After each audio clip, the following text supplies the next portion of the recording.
अस्सलाम वालेकुम। How are you grade 5 and grade 4। उम्मीद करती हूँ आप लोग खैरियत से होंगे।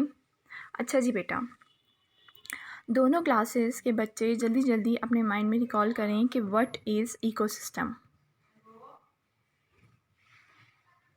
हाँ, होप सो आपने रिकॉल कर ली होगा। चलें मैं भी आपके साथ करती हूँ। हमारे पास इकोसिस्टम क्या होता है? जब भी किसी इन्वायरमेंट में सारे के सारे लिविंग और नॉन लिविंग, जिसमें हमारे पास प्लांट्स, एनिमल्स, ह्यूमन बीइंग्स, डीकम्पोज़र्स और उसके बाद सनलाइट, एयर, वाटर, सॉइल, ये सारी चीज़ें आ जाती हैं। तो इस सारे इन्वायरमेंट को हम लोग क्या कहते हैं? इकोसिस्टम। फिर हम लोगों ने देखा कि इकोसिस्टम की काइंड्स कितनी होती हैं, मतलब कहाँ कहाँ पे इकोसिस्टम मौजूद है। तो उसमें हम लोगों ने देखा था ग्रास लैंड के बारे में, वेटलैंड के बारे में। उसके बाद हम लोगों ने डेजर्ट के बारे में देखा था, टंड्रा रीजन के बारे में हम लोगों ने देखा था। तो ये सारे के सारी हमारे पास इकोसिस्टम की काइंड्स होती हैं, जिसमें हम लोगों ने डिफरेंट एनिमल्स और डिफरेंट प्लांट्स के बारे में भी देखा था कि वहाँ पे क्या क्या पाया जाता है। फिर कल का जो हमारा टॉपिक था उसमें हम लोगों ने ये देखा कि हैबिटेट, पॉपुलेशन एंड कम्युनिटी, ये तीनों चीज़ें क्या होती हैं। तो चलिए हम दोबारा इनको थोड़ा सा बता देते हैं आपको। हैबिटेट हमारे पास एक ऐसी जगह होती है, इकोसिस्टम के अंदर लिविंग थिंग्स मौजूद होते हैं। तो वो लिविंग थिंग्स जिस जिस जगह पर रहते हैं, जो जो जगह उनका घर है, जो एरिया उनका घर है, जहाँ पर वो रहते हैं, उसको हम लोग हैबिटेट कहते हैं। जैसे कि लाइन के बारे में हम लोगों ने बताया था कि वो ग्रास लैंड पे रहते हैं, मतलब कि ग्रासेस में ही रहते हैं, ओपन एयर में रहते हैं, तो वो उनका हैबिटेट है। हम ह्यूमंस जो हैं वो अपने घरों में रहते हैं, तो हमारा घर हमारा हैबिटेट है। उसके बाद हम लोगों ने पॉपुलेशन के बारे में देखा। पॉपुलेशन में हम लोगों ने एक वर्ड यूज़ किया था स्पीशी के बारे में। अब स्पीशी क्या होता है? कोई भी एक एनिमल ले लें, ठीक है, जैसे कि लाइन स्पीशी। तो लाइन स्पीशी में जितने भी मेंबर्स होंगे वो सारे के सारे मिलकर एक पॉपुलेशन बना देंगे। उसके बाद हम लोगों ने देखा कम्युनिटी क्या होता है। कम्युनिटी में हम लोगों ने ये देखा कि जब बहुत ज़्यादा पॉपुलेशन या फिर दो से ज़्यादा पॉपुलेशंस किसी एक ही एरिया में, मतलब कि सेम एरिया में इकट्ठी हो जाएं, तो वो एक कम्युनिटी बना देती हैं। आज जो हम लोगों ने देखना है वो हम लोगों ने ये देखना है कि हमारे पास जो एनिमल्स होते हैं, ठीक है, जो प्लांट्स होते हैं और जो डीकम्पोजर्स होते हैं, उनको हम लोग किस तरह से कैटेगराइज कर सकते हैं। ठीक है, हमारे पास कुछ बेसिक टर्म्स हैं जो कि हमारा पूरे का पूरा इन्वायरमेंट बना देती हैं। सबसे पहले हमारी बेसिक टर्म्स में आ जाते हैं प्रोड्यूसर्स। प्रोड्यूसर के नाम से ही आपको पता चल रहा है, प्रोड्यूस करना मतलब कि बनाना। तो इसमें सारे के सारे वो ऑर्गेनिज़म्स आ जाते हैं, वो जानदार आ जाते हैं जो कि अपनी फ़ूड को खुद प्रिपेयर कर सकते हैं, अपनी फ़ूड खुद बनाते हैं। देखें ज़रा, the organisms which make their own food are called producers. जैसे कि ऑल प्लांट्स, सारे के सारे जो पौधे होते हैं वो अपनी खुराक खुद ही बनाते हैं, वो कभी भी अपनी खुराक के लिए किसी दूसरे पे डिपेंडेंट नहीं हुए। तो सारे के सारे प्लांट्स, वो ऑर्गेनिज़म्स जो कि अपनी खुराक, अपनी फ़ूड को खुद बनाते हैं, वो सारे प्रोड्यूसर्स होते हैं। सेकंड हम लोगों ने देखा कंज्यूमर्स।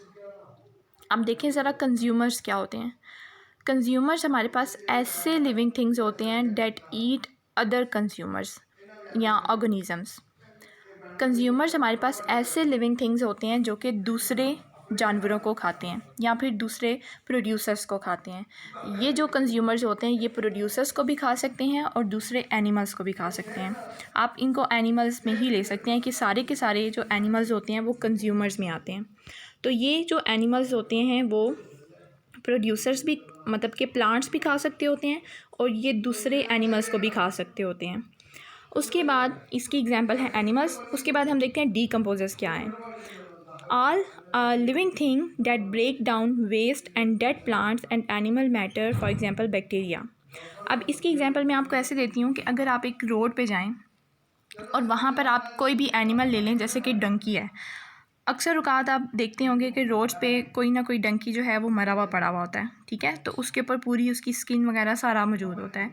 आहिस्ता आहिस्ता रोज़ाना आप उस रोड से गुज़रेंगे तो आप देखेंगे कि आहिस्ता आहिस्ता वो जो डंकी है उसकी जो है वो हड्डियाँ नज़र आना शुरू हो जाती हैं, उसका गोश्त, उसका मांस, उसकी स्किन सारा कुछ ख़त्म हो जाता है।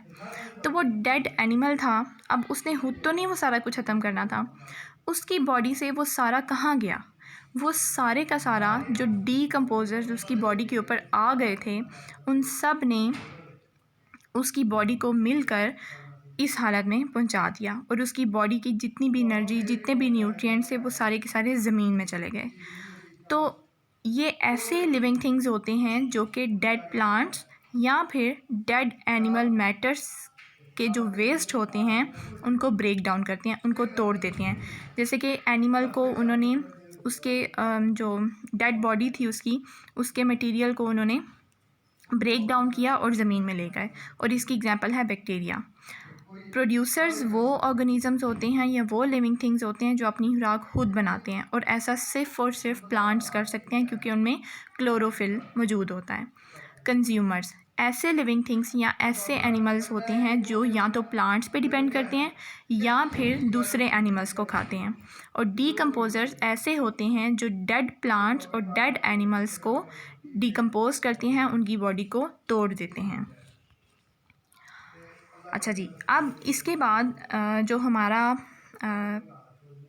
हम लोगों ने देखा कि प्रोड्यूसर्स होते हैं, कंज्यूमर्स होते हैं और डीकम्पोज़र्स होते हैं। तो इसके बाद हमारे पास एक एनर्जी पिरामिड आती है। आपको पता है ना, हमें ज़िंदा रहने के लिए एनर्जी की बहुत ज़रूरत होती है। हमें कोई भी काम करने के लिए एनर्जी की ज़रूरत होती है। इवन हम लोग उठ के चलने के लिए भी या अपना हाथ हिलाने के लिए भी हमें एनर्जी की ज़रूरत पड़ती है। तो ये एनर्जी हमारे अंदर कहाँ से आती है? जो एनर्जी पिरामिड्स होते हैं ये हमें यही बताते हैं कि हम में एनर्जी कहाँ से आती है। देखें ज़रा, an energy pyramids is a diagram that shows the flow of energy from producers to consumers. Energy pyramid हमारे पास एक ऐसी डायग्राम होती है in the form of triangle जो कि हमें शो करवाती है कि एनर्जी किस तरह से फ़्लो होती है फ्रॉम प्रोड्यूसर्स मतलब प्लांट से कंज्यूमर्स एनिमल्स तक। तो देखें ज़रा, ये आपको छोटी सी एक पिक्चर नज़र आ रही है। यहाँ पर सबसे नीचे आपको सारे के सारे प्लांट्स नज़र आ रहे हैं, ठीक है। अब सबसे पहले हमने ये देखना है कि इन प्लांट्स में एनर्जी कहाँ से आती है, ठीक है। तो जो सूरज की रोशनी होती है, आपको पता है ना, प्लांट्स अपनी खुराक तैयार करते हैं in the presence of sunlight. तो सूरज की रोशनी जो होती है वो इन प्लांट्स को एनर्जी देता है, ठीक है। तो प्रोड्यूसर्स जो हैं वो सबसे बेसिक सोर्स होते हैं, सबसे पहला सोर्स होते हैं एनर्जी का, और ये एनर्जी कहाँ से लेते हैं? सूरज से। तो सबसे ज़्यादा एक फूड पिरामिड में या फिर एक एनर्जी पिरामिड में सबसे ज़्यादा जो एनर्जी मौजूद होती है वो प्रोड्यूसर्स के अंदर मौजूद होती है, ठीक है, क्योंकि ये सूरज से डायरेक्ट एनर्जी ले रहे होते हैं। फिर उसके बाद देखें ज़रा, इन प्रोड्यूसर्स को मतलब कि इन प्लांट्स को खा गए ये एनिमल्स, ठीक है। जैसे कि ग्रास को कौन कौन खाता है? ये ग्रास हॉपर खाता है।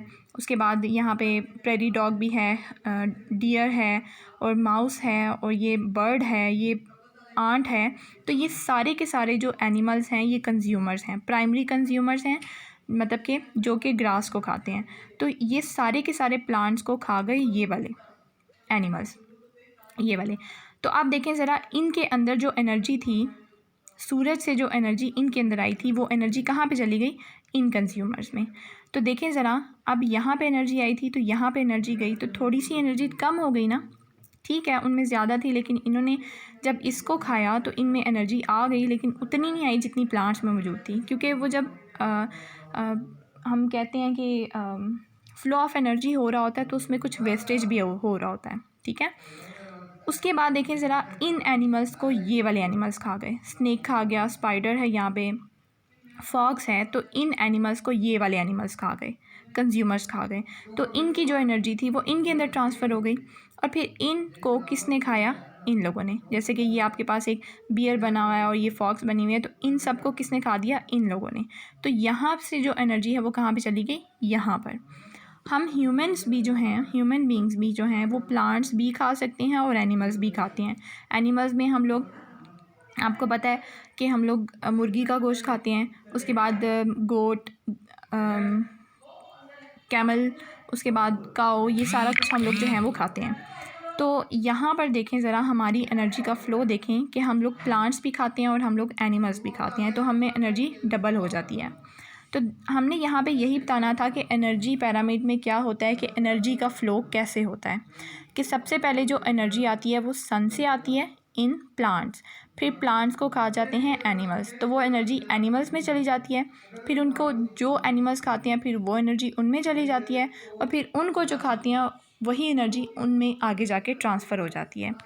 तो यहाँ पर आपको एनर्जी पिरामिड में यही बताया जाता है कि एक ऐसी डायग्राम है इन ट्रायंगल के जो आपको बताती है कि आपकी एनर्जी का फ़्लो कहाँ पे हो रहा है। From producers to consumers, energy flow from sun to producer, energy जो है वो सूरज से प्रोड्यूसर्स में जाती है, कंज्यूमर्स एंड डीकम्पोजर्स, फिर कंज्यूमर्स में जाती है, और फिर डीकम्पोजर्स में कि जो एनिमल्स डेड हो जाते हैं फिर उनकी जो बॉडी की एनर्जी होती है वो डीकम्पोजर्स ले जाते हैं। And producers have the greatest amount of energy, और प्रोड्यूसर्स में सबसे ज़्यादा एनर्जी मौजूद होती है।